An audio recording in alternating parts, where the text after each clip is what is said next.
And welcome back to GoldSeek TV. I'm here with the president and CEO of Fortuna Mining on the back of some very exciting record earnings last week. Jorge, thank you for joining us. A pleasure, Peter. Congratulations on last week's earnings. I think it was very, very good numbers for shareholders, but I think it got lost in all the news from the US, the political side. So I think this would be a great opportunity to discuss these record numbers, which had some very good news for shareholders, including record earnings of over $50 million, cash flow of nearly $120 million. So if you could break down where the bulk of these, where is the generation of this strong cash flow coming from? Is it particular mine? Is it from your portfolio mines? And what made this such a great quarter? Was it just the rising gold and silver prices, or was it also maintaining the costs? Well, you know, all of the mines in the we have five mines in the portfolio. So overall, we had a good performance.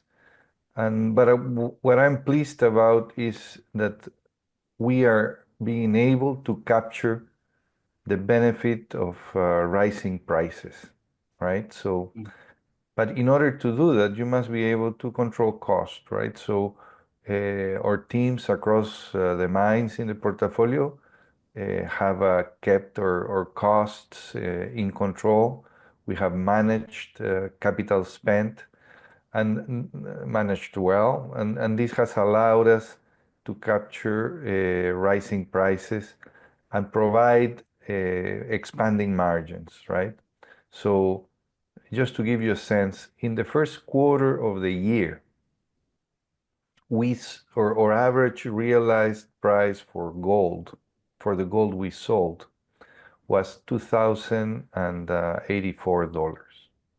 In the second quarter of the year, we captured a higher price, and our average price for the gold we sold was $2,330. No? In the third quarter, our average price has been $2,490, shy of 2,500, just a bit shy of 2,500. Our EBITDA margin has gone from 42% in the first quarter to 44% in the second quarter to 48% Hmm. now in the third quarter. So we had record sales, $275 million, providing for $130 million in EBITDA, which equates to this 48% EBITDA margin.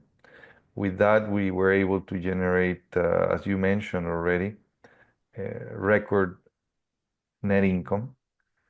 With that, our net income was 16 cents per share, which beat analyst consensus, which we were expecting 11 cents for the Hmm. quarter. And we generated free cash flow from operations, net free cash flow from operations after meeting all of our investments in the portfolio, meeting our corporate expenditures. The cash flow from operations that we saw was $56 million, right? So all in all, a very strong quarter driven by prices, but at the same time, us being able to manage our cost and our capital spent. That is something that I learned from this conference. I just returned from the Precious Metals Summit conference in Zurich this week, and there was a lot of discussion about miners. Some of them haven't had the discipline to manage their costs, while others have seemed to have learned from the past. And like you're mentioning, you've been able to keep them under control. So that's been a huge benefit in capturing these higher gold prices and returning them in the form of profit.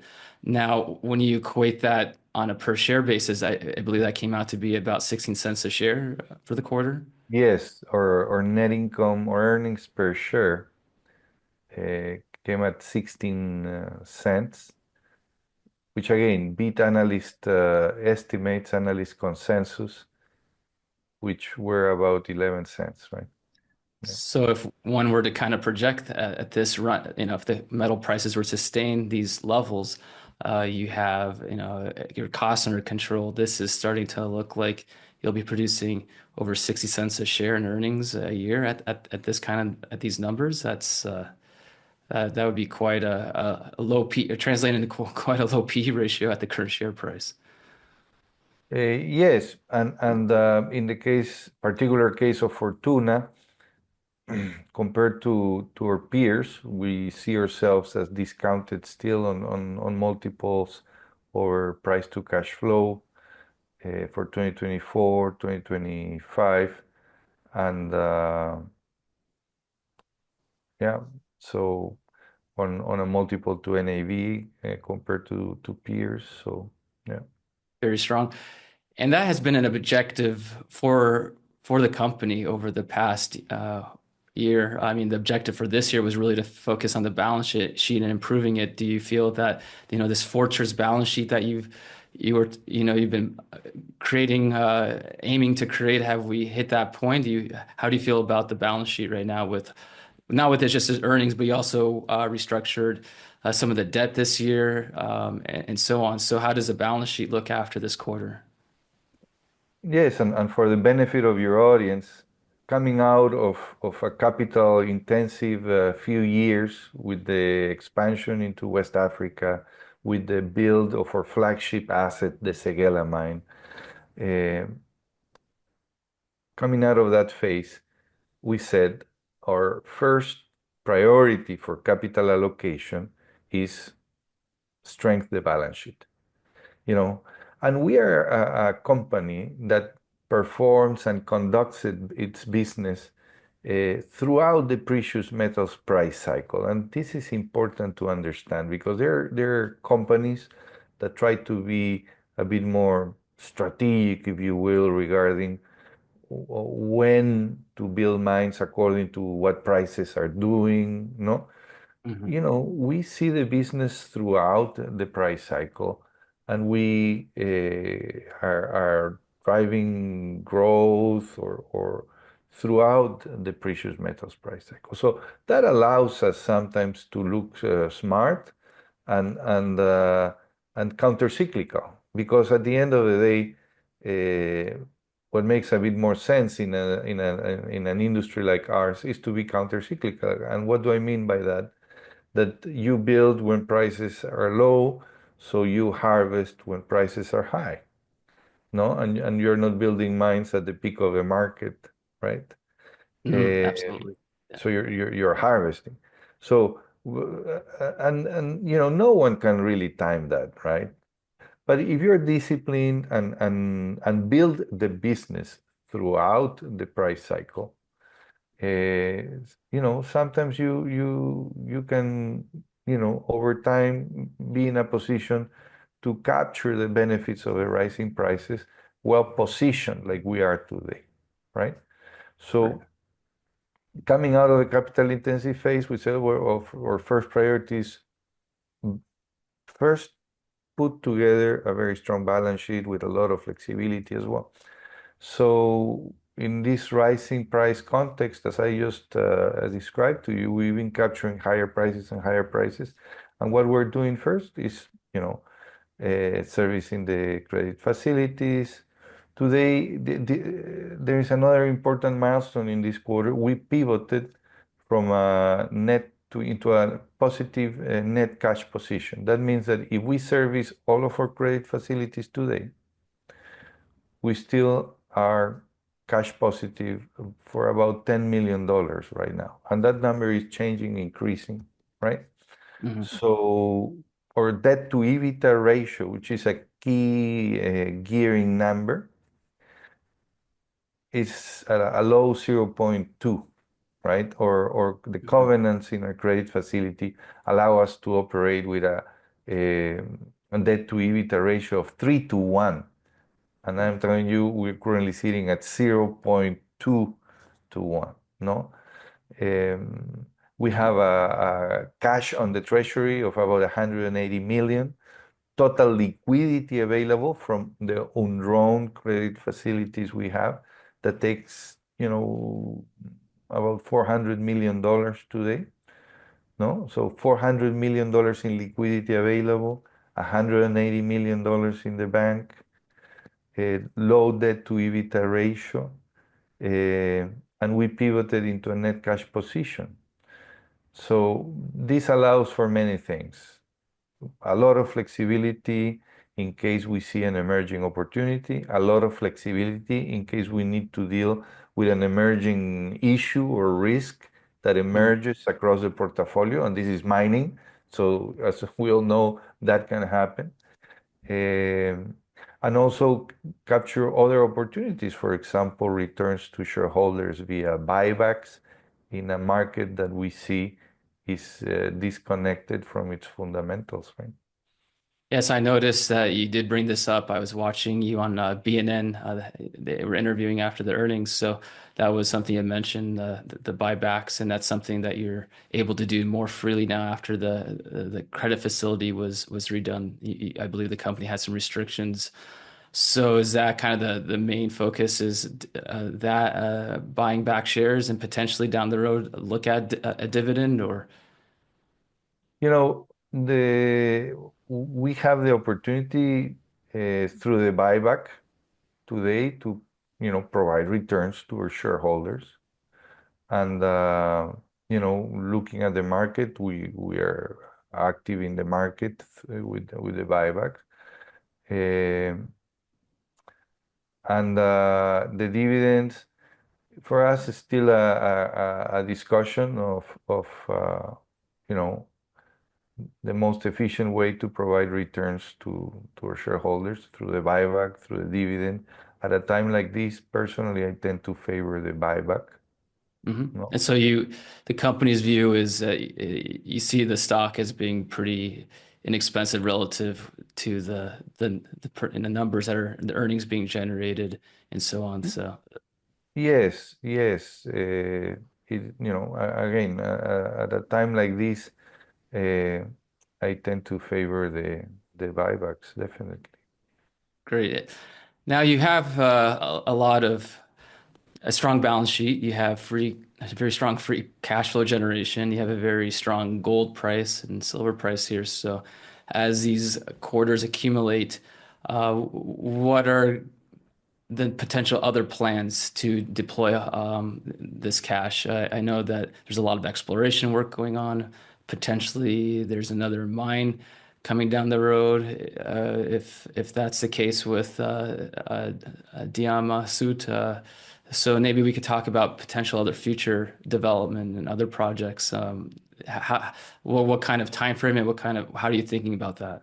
Yeah, this goes back to the discussion of capital allocation, right? So first priority, fortress balance sheet. Second priority, invest in the portfolio. Mhm. We see a lot of organic growth opportunity in the portfolio. So before we go running, looking for opportunities outside, let's look inside, right? Mhm. And this year in 2024, we have had our largest exploration budget on record, no? We are investing in exploration, um, almost 5% of sales, right? Wow. Just to give you a Yeah. sense. Mm. Um, it's a figure of around $50 million, right? All in all, slightly short of $50 million right now. But and we look to maintain that rate of exploration investment in the portfolio into next year as well, right? And We and ha- and the allocation is being seems to be distributed among your various projects or mines at the moment. Yes, we're very tactical regarding, how we allocate that capital. And what I mean by tactical is where do we see the best return first on the short term without leaving behind those higher risk, higher reward opportunities as well. So our focus is what we call high value opportunities first. And those high value opportunities are opportunities that can impact our production plans in the shortest time. So we have a lot of those at the Seguela mine. We have Diamba Sud as well, right, Mm, in Senegal, which is a new project for us. We have the Arizaro porphyry in Argentina, which is within our property and within tracking distance of our Lindero mine. mhm. We have two emerging opportunities in Peru within our property package around the Cayoma mine, the Okay. Santa Rosa and Antacoyo uh,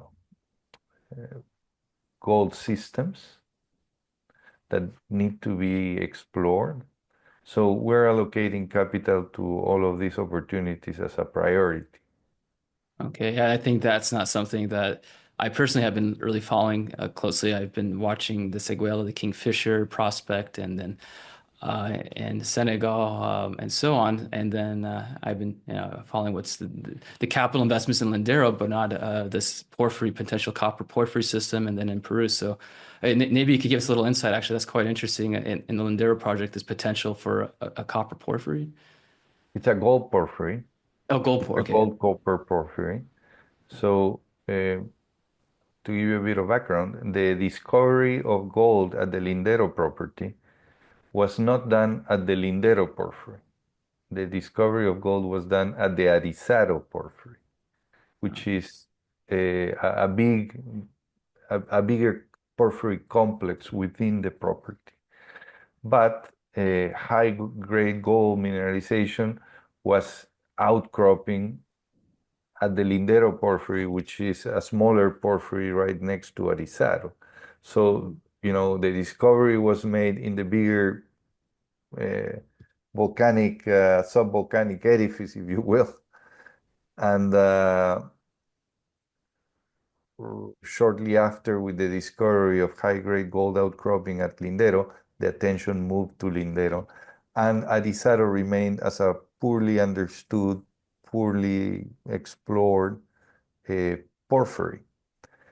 We are the first ones to do any drilling at Arizaro a few years back, where we drilled just a small portion of the porphyry. But continuous work has outlined, you know, mineralization, gold mineralization, gold anomalies in various other parts or portions of the porphyry system at Arizaro. So the plan is to go back and do more comprehensive work and better understand the porphyry and the opportunities that it might provide us. It's only 3 kilometers away from Lindero. So anything we discover there will be trucking distance to Lindero. Fantastic. So the But so if you allow me a second here, Peter, we're very active, and sometimes I have to say we don't necessarily talk much about all of these opportunities. In For example, in Côte d'Ivoire, we are exploring in the north of the country the Tongon property, which is a joint venture. And it's early stage. I would say it's a high risk, high reward opportunity. We plan to be drilling this year. This is a property where we have the right structures, the right geology, strong gold in soil anomalies, and we're along trend of the Tongon mine, which is a Barrick mine, mm, an old Randgold today Barrick mine in the Barrick portfolio. Uh, in northern Mexico, in the state of Sonora, we are finishing the drill campaign of the Cecilia dome complex. It's a dome complex with very intriguing gold anomalies, and we are there in a joint venture as well, drilling. And so, you know, we have a lot of those initiatives across as we see them mature successfully, because this is exploration, a lot of these opportunities might not have legs to continue, uh, gathering funds, but some of them will emerge. And when they emerge as something meaningful, we'll start talking more about them, right? But we're very active across the regions where we operate, you know, exploring and testing things. And Mhm. as they emerge, well, we'll talk about them, right? Well, you do have a large portfolio in several different countries and different continents, so it's been growing and growing, especially the last years through the merger of Rox Gold and then acquisition of the company in Australia listed that you got into Chester. sales.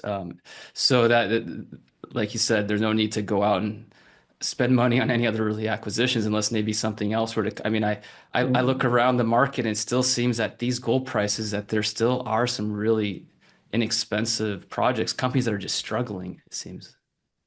Yes, we are seeing juniors a bit more capable in this environment to raise some funds, Mhm. but compared to what, a year, 2 years, 3 years ago, definitely. But but still, it's not everybody who's being able to raise funds to advance their exploration project. So uh, it's a difficult market for an important component of the value chain in our business, right?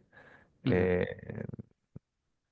those junior companies are important as they tend to be sometimes a bit more dynamic, adventurous, and provide for the ounces that medium and larger companies eventually consume, right? Which is a big issue for the industry because the senior producers seem to be eating up through their supplies, their reserves and resources. So this it's been a very difficult period for the exploration sector. Not a lot of capital has gone into that side. Discoveries haven't been enough to replenish what's been mined. So I Yeah, imagine the industry is desperate for this. yeah, and it's interesting because I was at a conference in London in s- early September, late October, and I heard a fund manager who I don't know speak to the audience saying that there should be more consolidation in the gold mining industry because higher valuations are driven by the bigger companies, the larger companies. So we should make, more 5, 6 million ounce per year producers. I think that's a guy who doesn't really understand the business. You know, if you look at the challenge that companies like Barrick or Newmont are going through just to maintain uh, their annual production rates, you know. Look at, Mhm. Barrick today is almost a sub 4 million ounce per year producer. Wow. A few years back, it was a 6 million ounce per year producer, you know. Yeah. Newmont also, as well, struggles. How do you replace 4 million ounces, 5 million ounces of gold annually? How do you do that? I It's mean, that means bringing into production a world-class deposit, which is a 5 million ounce deposit, let's say. No? That means that you are capable of bringing into the reserves every year a world-class deposit. No? 5 yeah. million ounces. So, mm, I understand that at times, uh, when interest starts coming back into the sector and money starts flowing into the gold mining equities, of course, the first place they go is the senior producers, right? Because the Mhm. valuations are low and with their reserve profiles, you can find value there. But those quickly get rated, and then flows start coming down to the more mid-sized producers. There is a world of difference in the challenge of replacing 500,000 ounces, 700,000 ounces, 1 million ounces a year compared to replacing 4 or 5 million ounces of gold a year, you know. And People just don't realize that this is not selling, sugared water or with a, a patent protected formula. This is an ever depleting business, no? Or business depletes every day, Mhm. no? And we need to replace that depletion just to maintain, forget about growing, just to maintain the business, Yeah, right? I think it's difficult to appreciate that and to appreciate the fact, even with the rising gold price, it's not something you can just like kick back on and you make a discovery and you have a mine within a year. It's something that takes many, many years and it's And becoming the increasingly difficult. dynamics of the business, because we're talking about the challenge of replacing the depletion. If you're a 500,000 ounce producer like us, if you're a 1 million ounce producer per year, or 4 million, 5 million, 6 million, just replacing that is a challenge on its own. But then, as you replace it within your deposit, as you mine throughout your deposits, the ounces that remain tend to be eventually higher cost ounces, Mm, right? Because either your pits are getting deeper, or you are mining the more distant deposits to your processing plant, mhm, or you're going deeper in the underground mines as you mine throughout your reserves. That tends to be the case, no?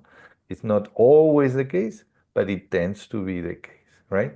So it's not only ever depleting, but if you have that longer reserve life, eventually you're mining the more complicated portions of your deposits.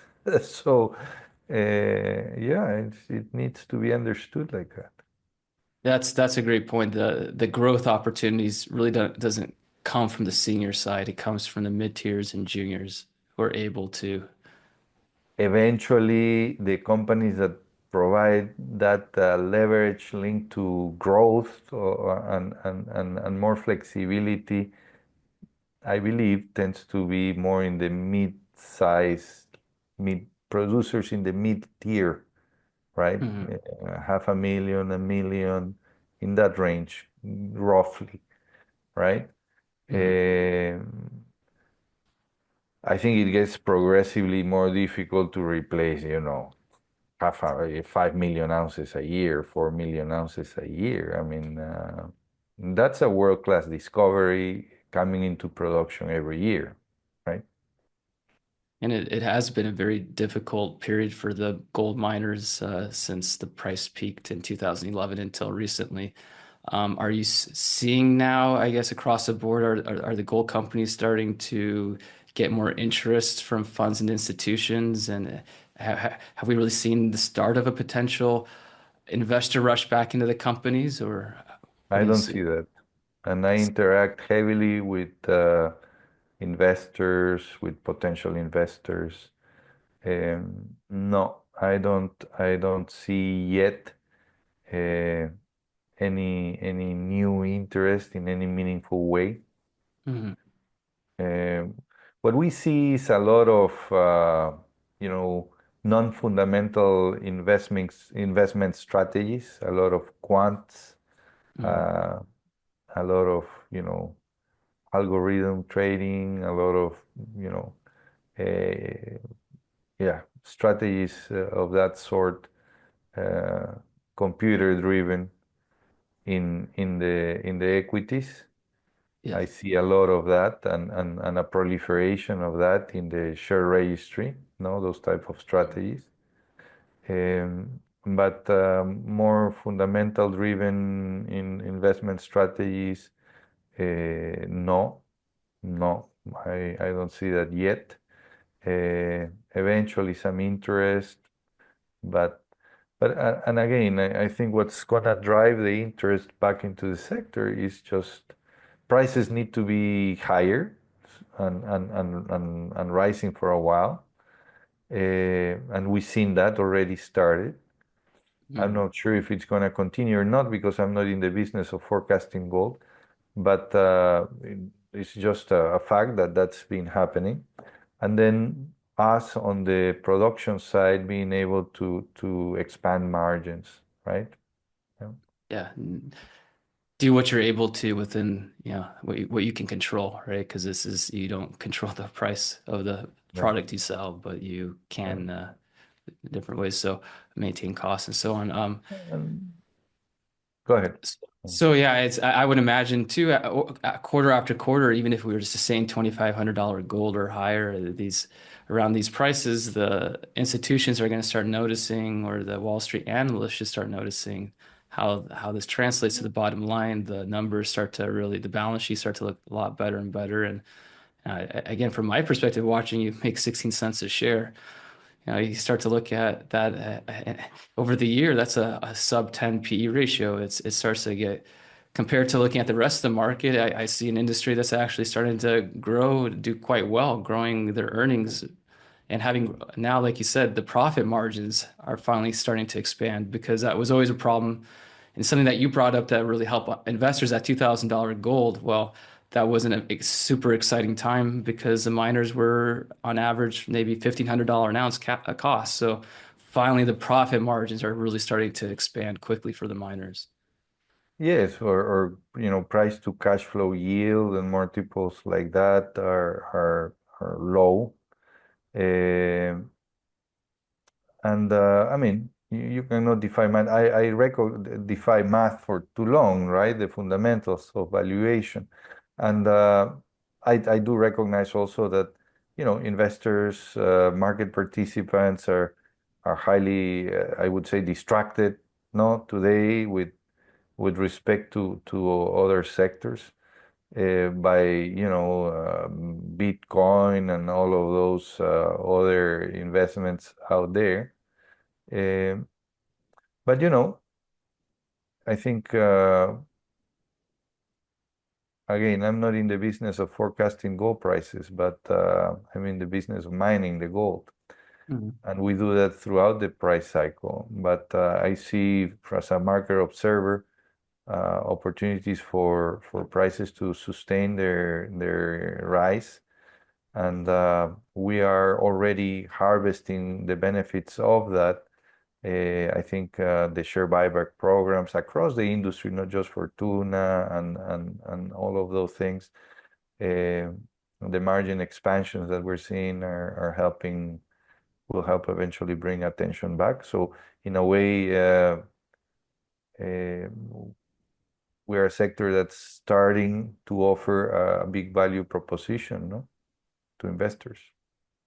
Yes, I personally I'm not too worried as long as we don't get a huge correction in the metal prices. The equities, the miners and exploration stocks haven't really run too heavily. They're still kind of just keeping pace almost with the metal prices. So they haven't really. Usually they t tend to leverage the metal price on the way up and down, but not yet on the way up. So. Um, I do had a question from one individual investor who wanted to know about when is the next update in the mineral or your resources? Is it once or twice a year that Fortuna updates their We reserves? we update our resources and reserves globally once a year. It's usually late February, early March, Hmm. right? When we publish or consolidated figures. Okay. Independent of that, uh, we are aiming to produce an update for the Seguela exploration programs before the end of the year, Okay. right? So we're looking to provide those figures perhaps early December, late in this month of November, and just as a way of an update on the Kingfisher discovery, Badir discovery. Yes. Okay, sounds good. And I'll definitely I'll put a link at the bottom of the interview because in our last conversation we talked more about the Kingfisher discovery because it's quite interesting and unique compared to the some of the other deposits around there. So it's exciting to see the continued success developing there, and it just has been an excellent asset for the company discovery wise and producing healthy profits and cash flow for the company. So what a success that mine and project has become.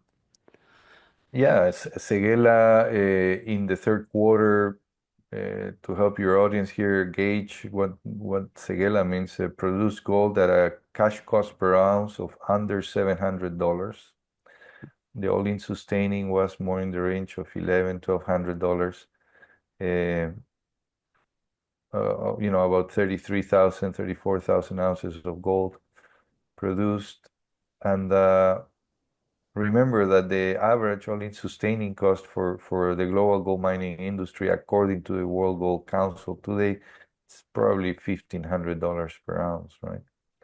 Yes, So to be able to produce gold at $1,100 to $100 is quite competitive, and yeah, it's just a very strong asset in our portfolio with a lot of exploration upside. And that's what we've been talking about, right? So for Kingfisher, it's going to be our maiden resource. First time we come out with numbers. yes. Still an evolving target, and we are very excited about it. Fantastic. It keeps giving nicely. What a exciting project to be working on. Yeah. Jorge, thank you very much for the insights. What an excellent quarter. I look forward to seeing how these results look on the exploration front, of course, but also the updates to Seguela, the Kingfisher maiden resource. That'll be exciting to see, and the other exploration work and see how it all translates as we end the year into next year. So thank you for your time and giving us an update, and look forward to following up with you soon. Thank you, Peter. Pleasure to be here. Thank you.